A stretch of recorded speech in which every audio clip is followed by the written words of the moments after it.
এবার আমরা page border নিয়ে আলোচনা করব। একটি ডকুমেন্টকে আরো সুন্দরভাবে সজ্জিত করার জন্য পেজ বর্ডার একটি গুরুত্বপূর্ণ বিষয়।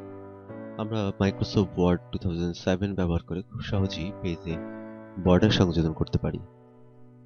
পেজে বর্ডার সংযোজন করার জন্য পেজ লেআউট ট্যাব থেকে পেজ ব্যাকগ্রাউন্ড, পেজ বর্ডার, এখানে তিনটি ট্যাব রয়েছে: বর্ডার্স, পেজ বর্ডার এবং শেডিং। প্রথমে আমরা পেজ বর্ডার নিয়ে আলোচনা করব। পেজ বর্ডার ট্যাব নির্বাচন করে আমরা এখান থেকে বিভিন্ন বর্ডার সিলেক্ট করতে পারি। আমরা দেখতে পাচ্ছি স্টাইলে গিয়ে যে বর্ডার স্টাইলগুলো রয়েছে, এই বর্ডার স্টাইলগুলো নির্বাচন করলে পেজের চারপাশে এরকম একটি বর্ডার তৈরি হবে। প্রিভিউ দেখতে পাচ্ছি আমরা। ওকে, আমরা দেখতে পাচ্ছি পেজের চারপাশে একটি বর্ডার তৈরি হয়েছে। এবার আমরা চাইলে এই বর্ডারটিকে আরো সুন্দরভাবে সাজিয়ে নিতে পারি। পেজ বর্ডার আর্ট অংশে গিয়ে আমরা বিভিন্ন রকম সুন্দর সুন্দর বর্ডার নির্বাচন করে দিতে পারি। যেমন ধরা যাক এই বর্ডারটি নির্বাচন করব। ওকে, পেজের উপরে এবং নিচে এটি বর্ডার তৈরি হয়েছে। এবার আর অন্যান্য আর্ট বর্ডারগুলো আমরা নির্বাচন করে দেখতে পারি। আমরা দেখতে পাচ্ছি প্রিভিউয়ে আমরা আর্টে গিয়ে যে বর্ডারটি নির্বাচন করেছি, প্রিভিউয়ে সেই বর্ডারটি প্রদর্শিত হচ্ছে। ওকে, চারপাশে বর্ডার তৈরি হয়েছে। আবার পেজ বর্ডার, আর্ট, প্রিভিউ। ওকে, আমরা দেখতে পাচ্ছি পেজের চারপাশে একটি বর্ডার তৈরি হয়েছে। এবার আমরা চাইলে বর্ডার এর উইথ বাড়িয়ে দিতে পারি। আমরা প্রিভিউ দেখতে পাচ্ছি বর্ডার উইথ বাড়ছে। আবার চাইলে উইথ কমিয়ে আনতে পারি। ওকে, ছোট হয়েছে। এবার আমরা নন করে দিলে পেজের বর্ডার চলে যাবে এবং নর্মাল যে বর্ডারটি সিলেক্ট করা হয়েছিল সেই বর্ডারটি সিলেক্ট হবে। আমরা পেজে বর্ডার না চাইলে নন সিলেক্ট করে দিলে পেজের বর্ডার চলে যাবে। আবার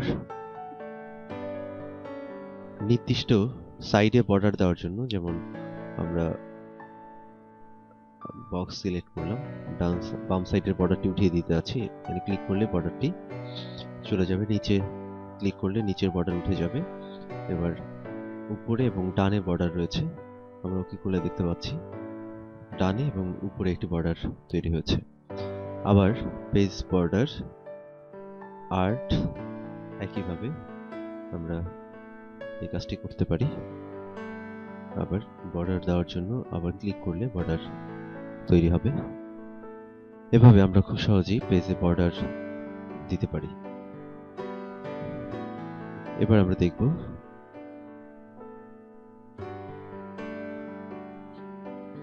প্যারাগ্রাফ বর্ডার কিংবা শুধু বর্ডার। ধরা যাক আমরা এই প্যারাগ্রাফে একটি বর্ডার দিতে চাই। প্রথমে প্যারাগ্রাফটি সিলেক্ট করে নিব, বর্ডার।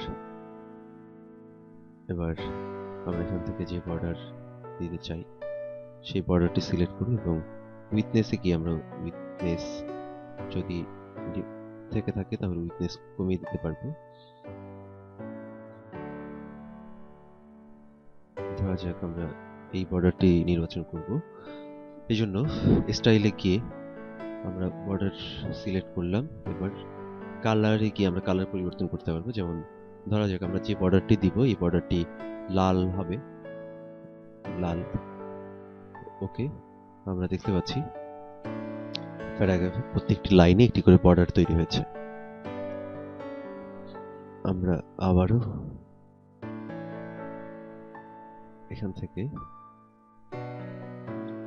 অ্যাপ্লাই টু অংশ থেকে আমরা পেজের বর্ডার, আমরা এর আগে দেখেছি কলাম তৈরি করার সময় অ্যাপ্লাই টু অংশে section, first page only, apply to অংশে অন্যান্য অপশন ছিল। এখানেও একই রকম। যেমন ধরা যাক আমরা হোল ডকুমেন্ট সিলেক্ট করলে পেজের প্রত্যেকটি প্যারাতে বর্ডার তৈরি হবে। Sorry, page border, border, paragraph দিলে শুধু প্যারাগ্রাফে বর্ডার তৈরি হবে।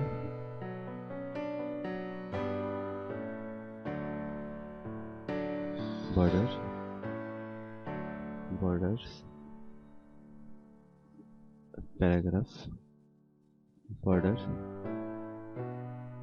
বর্ডার, টেক্সট,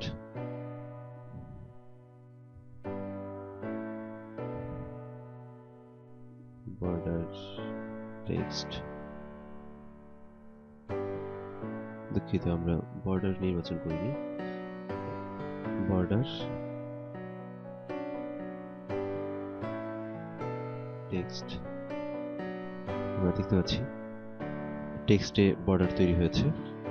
আবার বর্ডার, আমরা প্রথমে পেজ বর্ডারটি উঠিয়ে দিই, এবার প্যারাগ্রাফে বর্ডার দিব আমরা।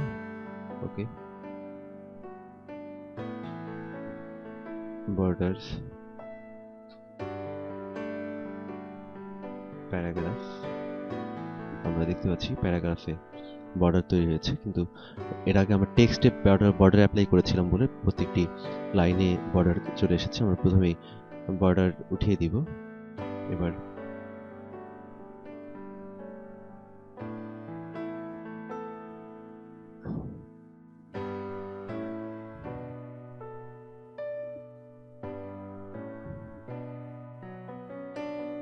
সিলেক্ট পেজ বর্ডার,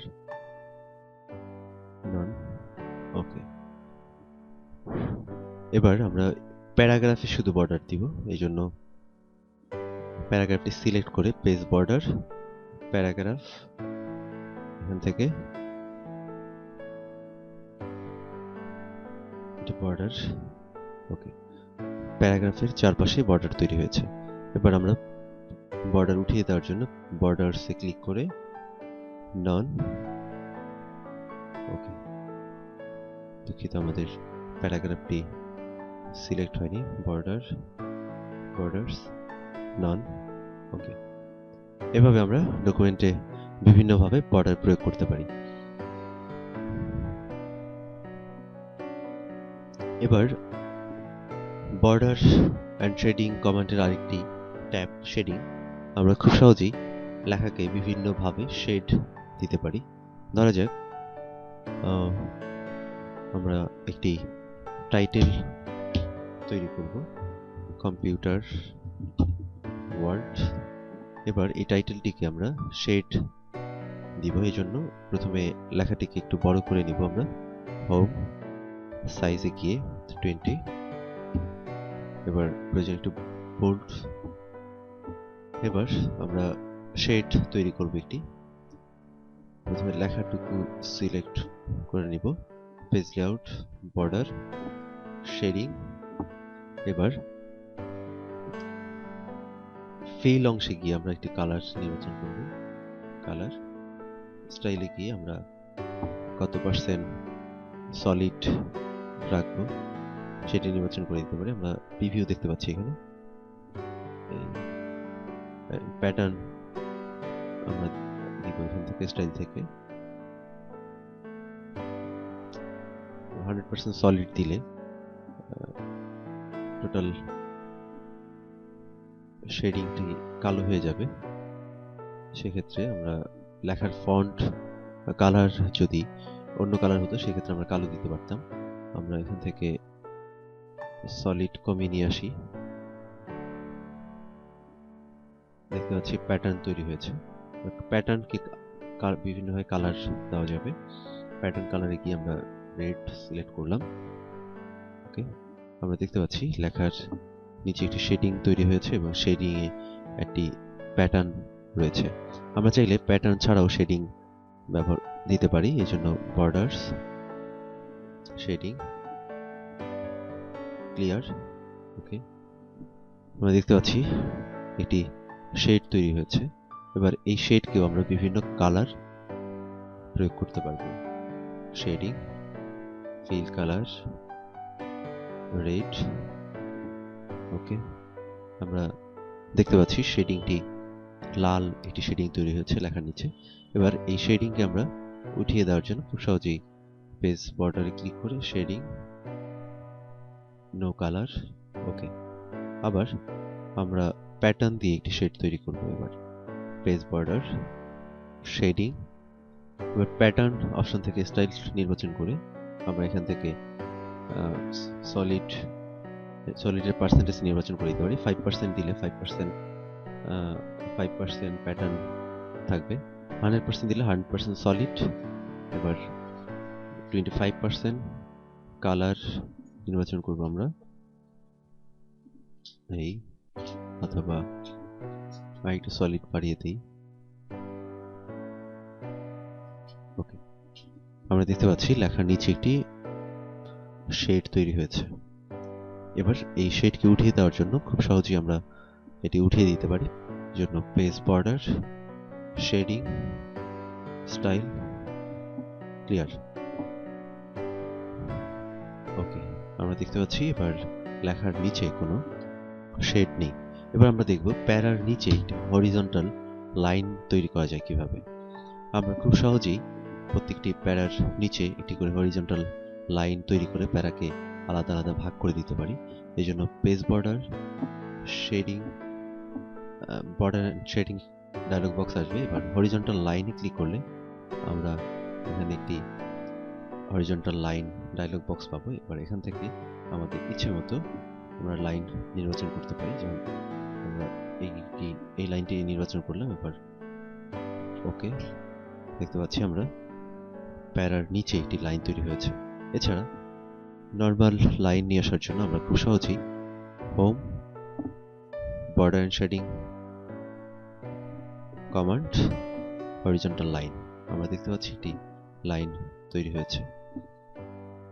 এছাড়া আমরা বর্ডার এন্ড শেডিং ডায়লগ বক্সে সরাসরি যাওয়ার জন্য হোম বাটন থেকে border and shading command, border and shading click করলে আমরা সরাসরি বর্ডার এন্ড শেডিং ডায়লগ বক্সে চলে যাব।